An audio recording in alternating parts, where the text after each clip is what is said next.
přišel holka, já byl snad, holka do věřice vždycky akorát, žádná krasavice zkrátka jedna z těch, co život málo jíčká. Řek, jen mi pohled do očí, jako do zrcadla jinýho otočíš, sama se vstíhnu třeba, přestaň se už bát a přistup blíž, jen se podívej, hned pochopíš, jak jsi krásná, má plánko bílé, něžně krásná, jak ta chvíle, pak mě mívá a mně se zdálo, že svět neví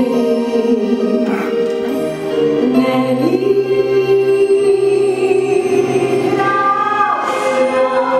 a volíš vízou, řek si krásná, má schutná vízo, pak mě mívá a já tam stála okouzlení.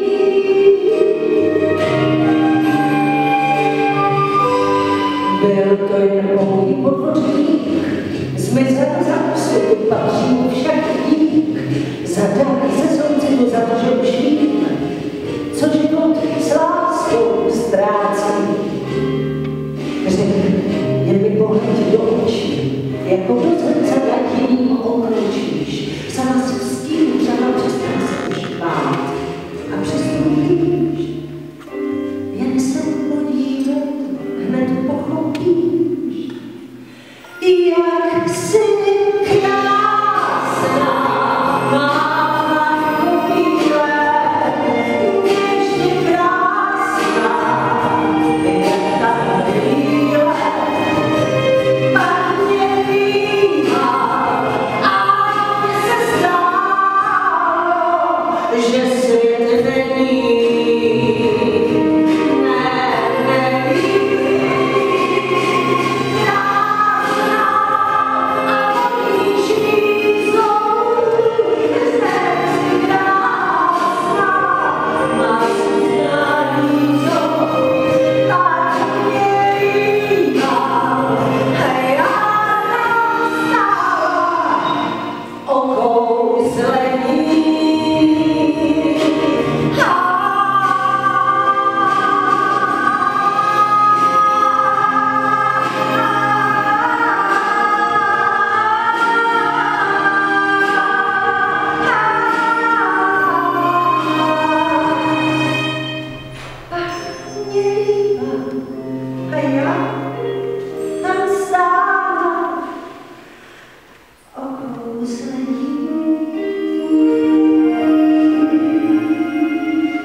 Bude to bez mikrofonu? Dneska nezvutám.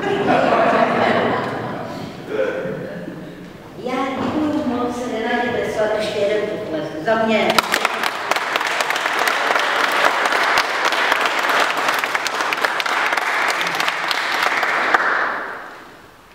Dámy a pánové, víte co? Já vás už mám opravdu strašně ráda. Takže moje přátelé, já jsem dneska o mnoho raději, než kdykoliv jindy, že jsme zase spolu. A je to proto, že dnešní malá vernisáž je to pro nás, pamatujete si, zde druhá vernisáž, Zuzaně Číškové. Ale dnešní malá vernisáž je pro mě důkazem toho, co jsme spolu, budete se divit, před 7 lety začali. To je klub, v němž se schází lékaři a umělci. A málo kdy se stane, že ten umělecký dojem je nejen osobnostní, ale vzniká i díky péči té druhé poloviny těch lékařů. A tak, jak jsme kdysi, když jsme klub zakládali, hovořili o tom, že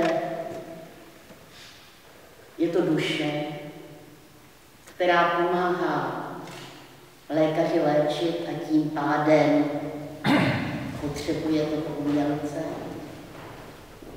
tak je to lékař, který pomáhá té duši, aby mohlo vzniknout něco, co překročí poněkud omezenou dobu našeho života.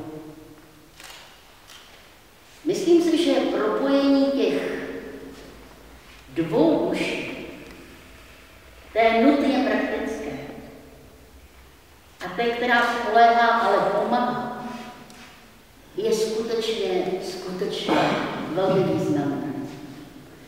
A teď, jak vidíte, vytvořila jsem květinu se srdcem. Ta květina se srdcem patří malířce, kterou za chvíli pozvu, a kdo ji jednou spatřil, tak na ní nezapomněl. Kdo spatřil její obrazy, tak na ní nezapomněl. Ale především musím říct, že Zuzana Číšková byla pro mě především fantastická, úžasná sochařka. Dáma, která v mladém věku získává vyznamenání na západě. Získávala vyznamenání jinde než u nás. A měla na šlapu. A byla skvělá. A tak přišel, jak se říká, když tě Hospodin hodně miluje, hodně naloží. Tak protože jí miloval hodně, naložil. My jsme už jednou o tom mluvili a diagnóza potřebuje nejen neobyčejně silného ducha, aby se ocitl nad diagnózou, ale také neobyčejně dovedné lékaře, aby jí dovolili se nad tou diagnózou ocitnout. Zuzanka díky nejen svému talentu, ale péči té poloviny z vás, kteří léčí, se dokázala přeorientovat z umění, které vyžaduje velkou sílu. V umění, které vyžaduje jen ten talent a ten má. A díky vám ho může dávat dál. Takže ta kytka, kterou já ti, Zuzanko, podělím, tu kytku, kterou já ti dávám, tak ta patří všem. Děkuji.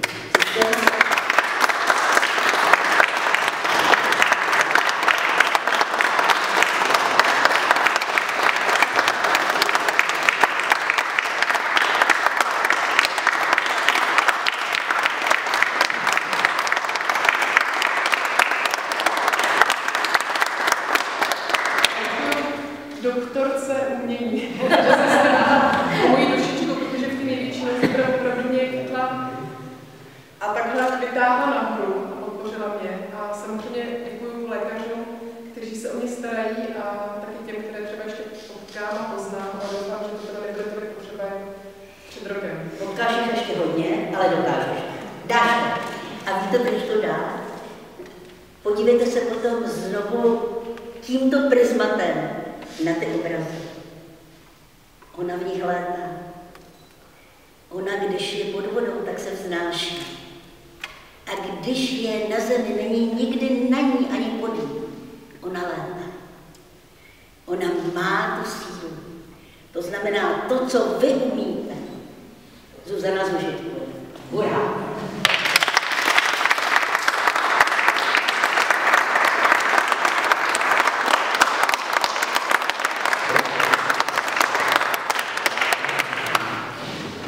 Dámy a pánové, vážení přítomní, já se omlouvám, už jste kolem šetřit i při tom malém namáhání za těch pár schodech a zůstane taky tady. A doufám, že mě budete slyšet i rozumět, neboť chci pozdravit paní autorku, o které teď byla tak hezká řeč a její nádherný obrázky. Neméně nádhernými a snovými a bohatými verši Jirky Žáčka. A jelikož mě Viktorka dala tu vůli, že si smím vybrat sám, tak jsem si, přestože mnozí z nich je znáte, tak jsem si vybral jsem si podle svého